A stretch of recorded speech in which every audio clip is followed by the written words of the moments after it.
Winner point को subscribe कीजिए और बेल आइकन को प्रेस कीजिए। Hello everyone, welcome back to Winner Point Education. मैं अमिता त्रिपाठी, आपकी हिंदी संस्कृत टीचर। आज मैं आपके लिए वितान भाग 2 से डायरी के पन्ने शीर्षक लेकर आई हूँ। इससे पहले मैंने आपको डायरी के पन्ने का सारांश पढ़ाया था, जिसमें एन फ्रैंक के जीवन प्रमाण थे। उनकी सारी कथाएं थी, उनके जीवन में क्या घटना घटित हुई, उन्होंने कितनी यातनाएं सही, उन सब के बारे में बताया था। तो इससे पहले का वीडियो यदि आपने अभी तक नहीं देखा है तो उसे ज़रूर देख लीजिएगा, ताकि आपको सारा सारांश अच्छे से समझ आ जाए। तो प्रश्नोत्तर प्रारंभ करने से पहले मैं आपसे अनुरोध करती हूँ, यदि आप मेरे चैनल पर बिल्कुल नए हैं तो मेरे चैनल को सब्सक्राइब कीजिए। वीडियो अच्छा लगे तो लाइक कीजिए। आइए प्रारंभ करते हैं। पहला प्रश्न है, यह 60 लाख लोगों की तरफ से बोलने वाली एक आवाज है, एक ऐसी आवाज जो नहीं बल्कि एक साधारण लड़की की है। इलिया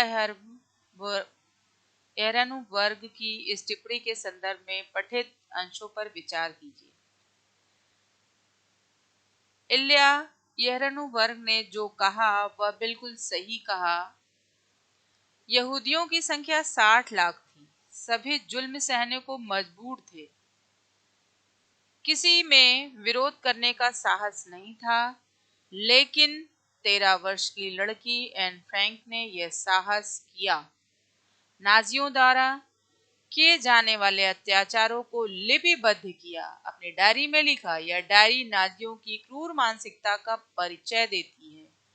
अकेली लड़की ने कुछ पृष्ठों के द्वारा 60 लाख यहूदियों का प्रतिनिधित्व किया। एक ऐसी आवाज यहूदियों के पक्ष में बोली जो इस सारे यंत्रणाओं की खुद स्वीकार करती है।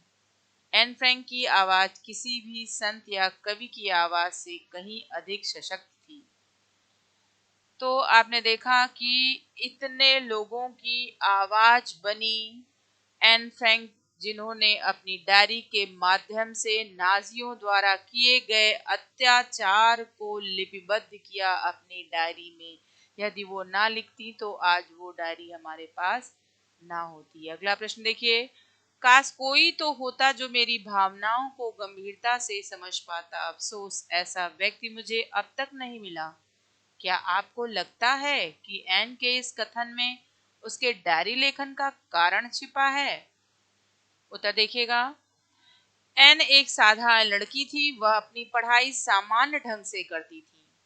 कोई दिखावा नहीं था, परंतु उसे सबसे अक्खड़ माना जाता था। उसे हर समय डांट फटकार सहनी पड़ती थी। उनके जीवन के बारे में बताया।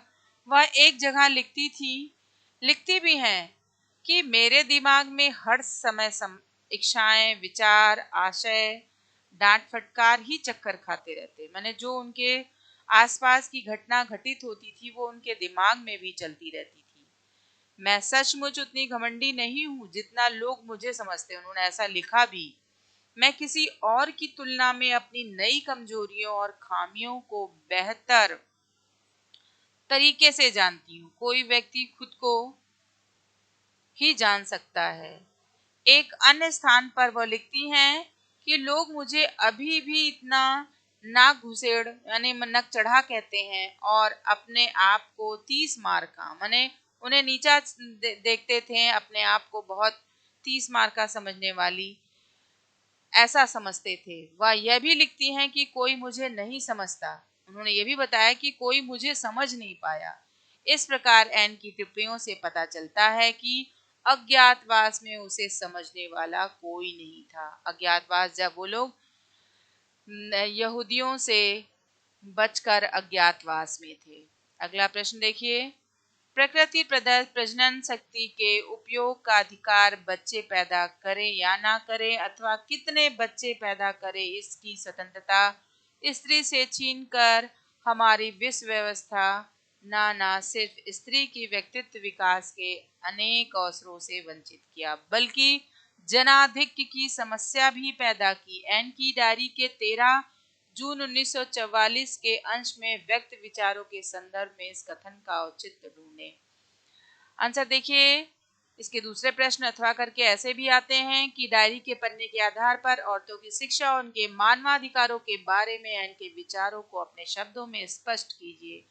तो उत्तर है, पूरे विश्व में पुरुषों का वर्चस्व रहा है। वो कहती हैं कि विश्व में ज्यादातर स्थान पुरुषों का रहा है। पुरुषों ने सदा ही औरतों पर अधिकार किया। उन्होंने औरतों पर इस आधार पर शासन करना शुरू किया, प्रारंभ किया कि औरतें उनसे कमजोर हैं। वो हमेशा यही जानते थे। पुरुष का काम कमाई करना है, जबकि स्त्री का कार्य बच्चे पैदा करना मात्र और उन्हें पाल पोस कर बड़ा करना। पुरुष औरत से शारीरिक संतुष्टि की अपेक्षा रखता है। इस शारीरिक आनंद में यदि औरत गर्भवती हो जाए तो पुरुष कहता है कि बच्चा पैदा कर लो। केवल अपने स्वार्थ के लिए पुरुषों ने औरतों पर अन्याय किया। जो अधिकार प्रकृति ने औरतों को दिया, उसका अनुचित लाभ पुरुष ने उठाया। इस कारण पूरे विश्व में जनसंख्या की समस्या बढ़ी। ऐसा डायरी के पन्ने के आधार पर कहा गया। अगला प्रश्न है, एन की डायरी अगर एक ऐतिहासिक शेर का जीवंत दस्तावेज है तो तेरे साथ ही उसमें निजी सुख दुख और भावात्मक उथल पुथल का भी इन में प्रमाण में दानी का फ्रंट मिट जाएगा। इस कथन पर विचार करते हुए अपनी सहमति या असहमति तर्क पूर्वक व्यक्त करें। अगला इसी में डायरी के पन्ने पाठ के आधार पर बताइए कि एन की डायरी एक ऐतिहासिक दौर का दस्तावेज था या डायरी की विशेषताएं। इस तरह के प्रश्न अगर पूछे जाएं तो उसका उत्तर ये है। एन फ्रैंक की डायरी से हमें उसके जीवन व तत्कालीन परिवेश का परिचय मिलता है। मने डायरी से उनके जीवन और तत्कालीन उस समय घट रही घटना का परिचय मिलता है, जानकारी मिलती है। इसमें ऐतिहासिक द्वितीय विश्व युद्ध की घटनाओं, नाजियों के अत्याचारों आदि का वर्णन मिला है।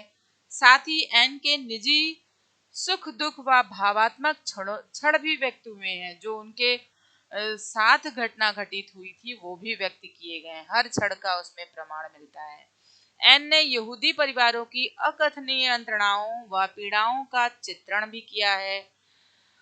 अब तक की उन्होंने गुप्त स्थान पर छिपे रहे थे, गोलाबारी का आतंक, भूखमरी, गरीबी, बीमारी का चित्रण भी किया। मानसिक तनाव, जानवरों जैसा जीवन व्यतीत करना, चोरी का भय, नाजियों का आतंक और अमानवीय दृश्य भी उसमें देखने को मिलते हैं। साथ ही एन का अपने परिवार, विशेषतः माँ और सहयोगियों से मतभेद, डांट फटकार, खीज, निराशा हाथ लगना, एकांत का दुख, जब वो निराश होती थी तो एकांत में दुखी होती थी, दूसरों द्वारा स्वयं पर किए गए आक्षेप, उनके ऊपर आरोप लगाना, प्रकृति के लिए बेचैन होना, पीटर के साथ संबंध आदि का वर्णन मिलता है। उसके व्यक्तिगत सुख दुख भी इन पृष्ठों में युद्ध की विभीषिका में एक हो गए हैं। इस प्रकार यह डायरी का ऐतिहासिक दस्तावेज होते हुए भी एन के व्यक्तिगत सुख दुख, भावात्मक उथल पुथल को व्यक्त करती है। अगला प्रश्न है, एन ने अपनी डायरी किटी एक निर्जीव गुड़िया को संबोधित चिट्ठी की शक्ल में लिखने की जरूरत उन्हें क्यों महसूस हुई, ऐसा पूछा गया। अब वो अपने सब कोई तो उनकी बात सुनता नहीं था, तो उन्होंने अपनी सारी बातें अपनी निर्जीव गुड़िया को साक्ष्य मानकर उससे सारी बात कहते हुए, संबोधित करते हुए, कभी भी कोई डायरी लिखी जाती तो किसी को संबोधित करते हुए लिखी जाती है अपनी बातें। तो एन ने अपनी डायरी की प्रत्येक चिट्ठी किटी अपनी गुड़िया को संबोधित करके लिखी थी। उसे यह संबोधित करने की जरूरत इसलिए पड़ी होगी ताकि गोपनीयता बनी रहे। किसी और से कहती तो सब बातें बाहर आ जाती। यदि यह डायरी कभी पुलिस के हाथ लग भी जाए तो पुलिस इसे बच्चों की डायरी समझे। किसी और का नाम लिखा होता तो पता चल जाता, इसलिए किटी की गुड़िया के नाम से संबोधित करते हुए कोई भी देखता तो ये जान ना पाता कि किसी बड़े ने लिखी है, इसलिए ऐसा उन्होंने किया। तो एन फ्रैंक को छोड़ दे। दूसरी बात यह भी हो सकती थी कि एन को अपने जीवन में कभी कोई सच्चा मित्र नहीं मिला होगा, तो उन्होंने किटी को अपना मित्र बनाया। उसे कभी कोई व्यक्ति नहीं मिला जो उसकी भावनाओं को समझता, उसके बारे में सोचता, उसके सुख दुख के बारे में उससे बातें करता, ताकि उसका मन हल्का होता। शायद इसलिए भी उसने अपनी चिट्ठियां अपने निर्जीव गुड़िया को संबोधित की हैं। इसे भी जाने।